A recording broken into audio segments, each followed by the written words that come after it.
thank you. Turning now to the latest in the Uvalde school shooting, 19 children and 2 teachers dead. So here's where things stand right now. Governor Greg Abbott canceled his scheduled appearance at the NRA convention in Houston this weekend. Instead, he's going to stay in Uvalde and send a pre-taped message. President Biden will travel to Uvalde on Sunday. We're hearing also new questions now over how long it took officers to get into that school during the shooting.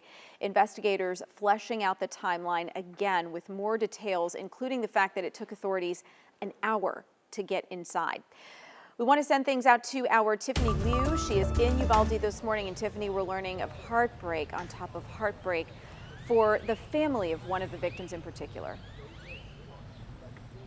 Yeah, and you know, every single one of these stories is heartbreaking, and as each day passes, we are learning more and more about the victims.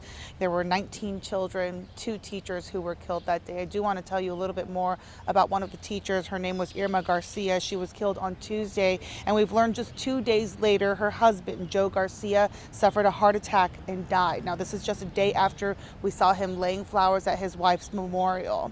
Irma and Joe were high school sweethearts. They were married for 24 years.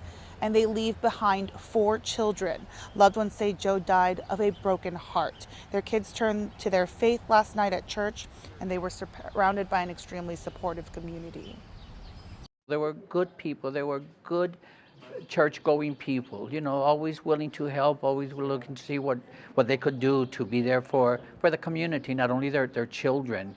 And I hope that we remember how giving they were, how loving they were.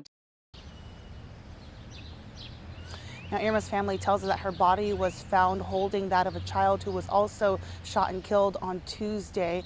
Now, her children lost not only 1, but now 2 parents. But just to give you guys an example of how supportive this community has been, their GoFundMe is now more than $1.8 million raised. Sonia, back to you.